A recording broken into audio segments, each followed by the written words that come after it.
Hola, hoy vamos a hablar sobre un autor llamado Benjamin Constant y vamos a centrarnos en uno de sus análisis. En este caso sería el análisis acerca de la libertad de los antiguos y la libertad de los modernos. Para empezar, él hace una diferencia entre las dos formas de libertad, sería la libertad positiva y la libertad negativa, que después explicaremos, pero pues para introducir el tema,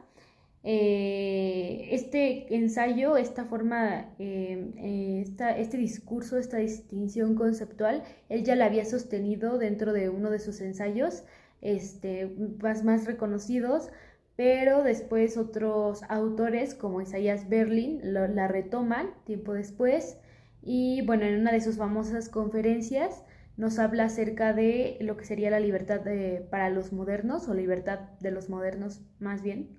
Y leyendo textualmente, el derecho de cada uno a no estar sometido más que a las leyes, a no poder ser ni arrestado, ni detenido, ni muerto, ni maltratado de ninguna manera, por alguna causa de la voluntad arbitraria, y a expresar su opinión, a escoger su trabajo, a ejercerlo, a disponer de su propiedad y a abusar incluso de ella, a ir y venir sin pedir permiso y sin rendir cuentas. Es el derecho de cada uno a reunirse con las otras personas, sea para hablar de sus intereses o para profesar algún culto que en alguno de sus asociados prefiera. Es decir, que la libertad de los modernos se enfoca mucho en estos aspectos que involucran a la vida privada, a diferencia de lo que sería la libertad para los antiguos, que pues según Benjamin Constant, otra vez citando textualmente, consiste en ejercer de forma colectiva pero directa diversos aspectos del conjunto de la soberanía, en deliberar en la plaza pública sobre la guerra y la paz, en concluir alianzas con los extranjeros, en votar por leyes,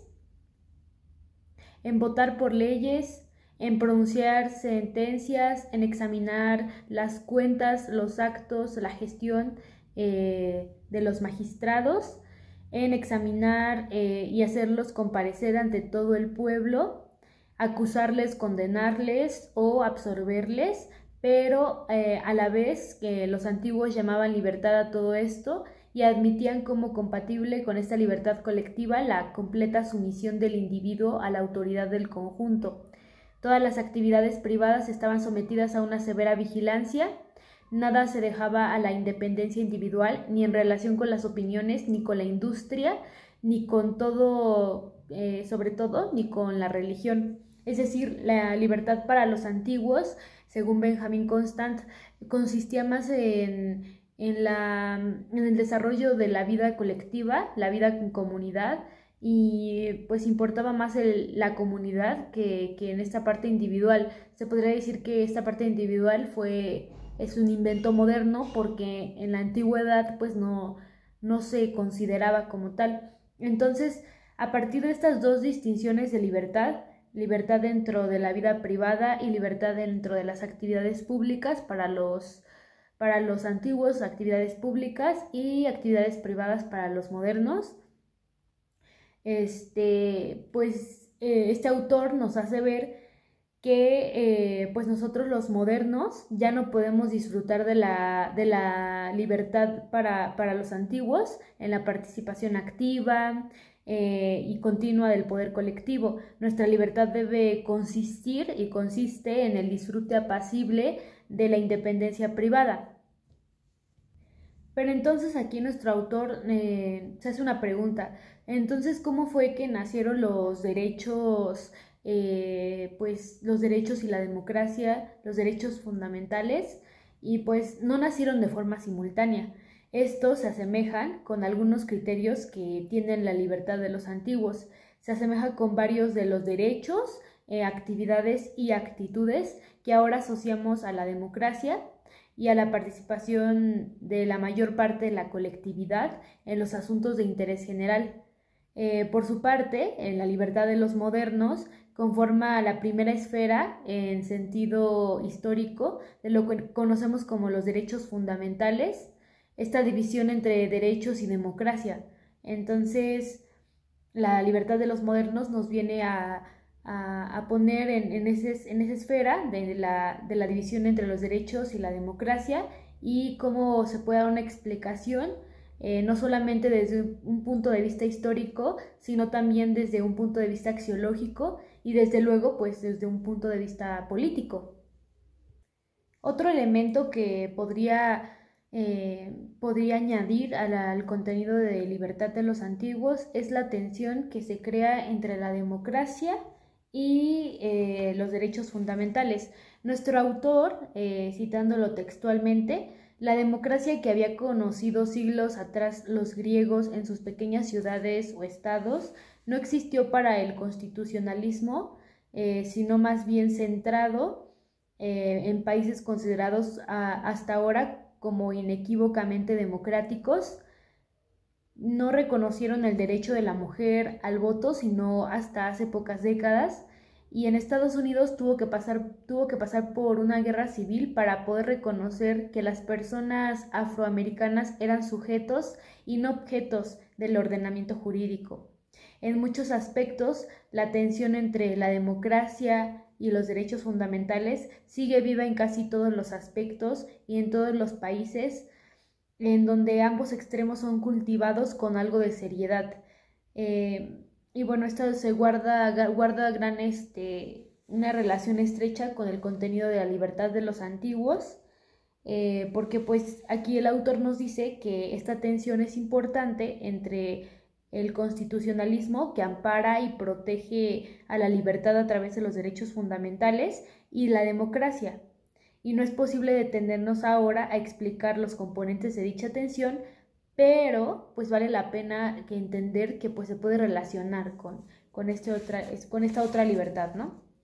Y bueno,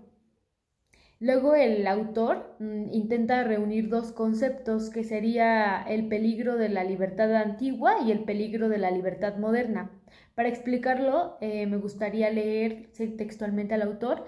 En este contexto, Constant sostiene que el peligro de la libertad antigua consistía en que los hombres atentos únicamente a asegurarse la participación en el poder social despreciaran los derechos y los placeres individuales.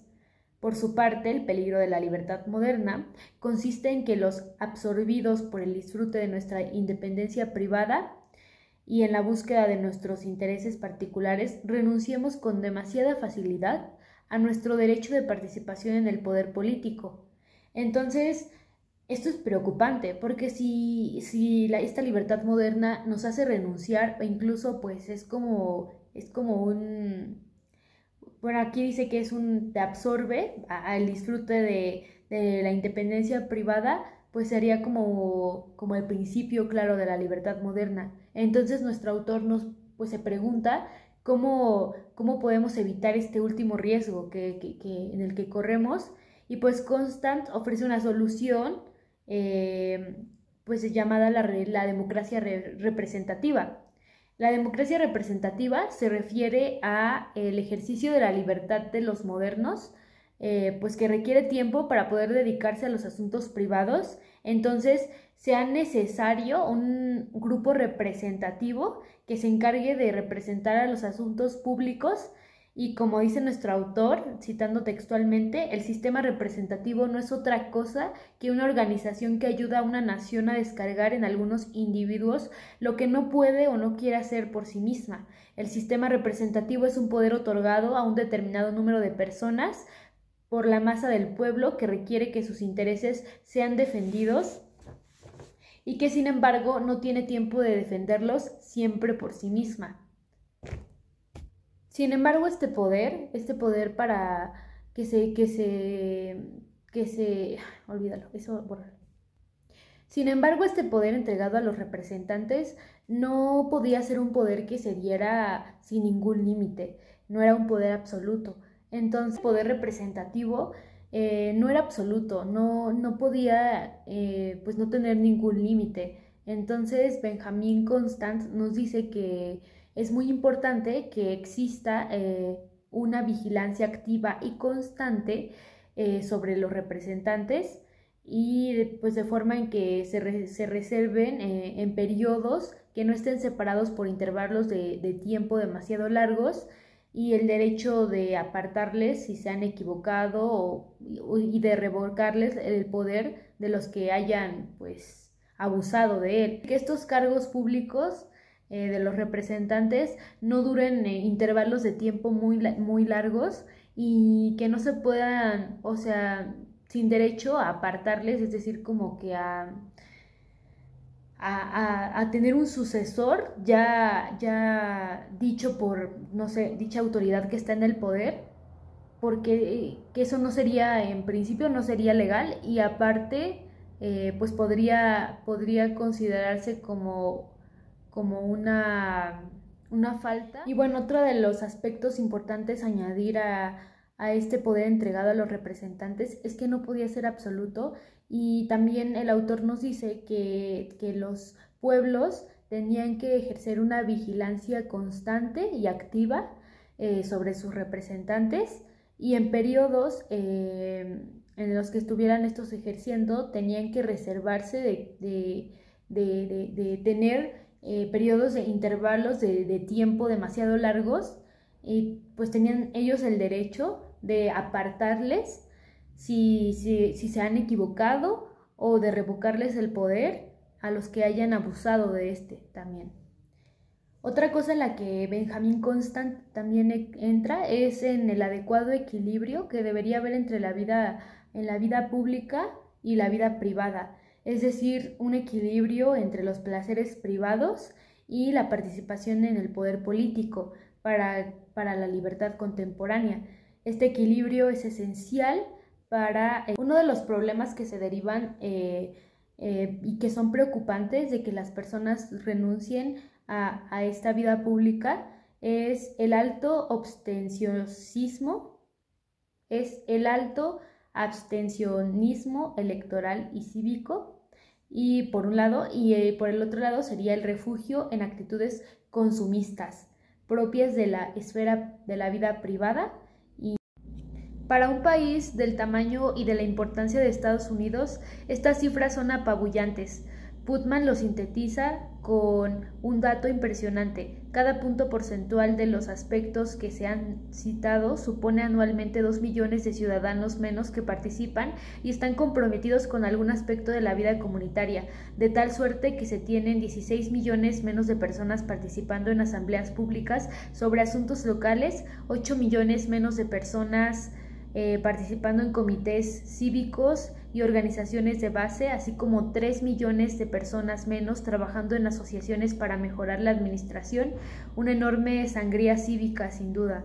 Pero hay una cifra que, entre las muchas que cita Putman, que es muy reveladora. Mientras que la participación como votantes y como miembros de los partidos políticos ha disminuido, y ha aumentado de modo significativo el dinero recaudado y gastado en las campañas políticas. En 1946 se gastaron en las campañas electorales 35 millones de dólares, pero esa cifra alcanzó los 600 millones de dólares en 1996 y seguramente ha seguido subiendo desde entonces. ¿Por qué se deja de participar personalmente en los partidos y sin embargo se les da más dinero? La hipótesis de Putman es que se sustituye el tiempo por el dinero. No es difícil trazar líneas paralelas con el proceso de educación y de cuidado de los hijos, sobre todo en las sociedades más opulentas del planeta, en las que los miembros adultos del núcleo familiar se han incorporado al mercado de trabajo y los niños reciben poco tiempo y poca atención de sus padres, quienes, en una especie de fenómeno compensatorio, prefieren proporcionarles juguetes y distracciones que se pueden comprar con dinero. Putman lo explica con las siguientes palabras: a medida que el dinero sustituye el tiempo, la participación en política se basa cada vez más en el talonario de cheques, la afiliación a clubes políticos se redujo a la mitad de cheques, la afiliación a clubes políticos se redujo a la mitad entre 1967 y 1987, mientras que la proporción de público que contribuyó económicamente a una campaña política llegó casi al doble.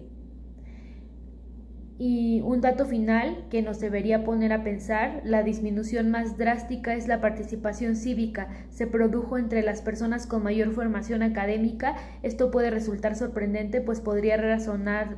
razonablemente suponerse que a mayor formación académica, mayor disposición a integrarse en asuntos públicos y asumir mayor disposición a un punto de vista protagónico y no el de un mero espectador. Los datos, sin embargo, demuestran lo contrario y nos permiten eventuar la hipótesis de que hace falta algo más que una formación académica. El haber pasado por un aula universitaria no garantiza en modo alguno ciertos niveles de compromiso cívico. Bueno, con esto me gustaría culminar. Muchas gracias.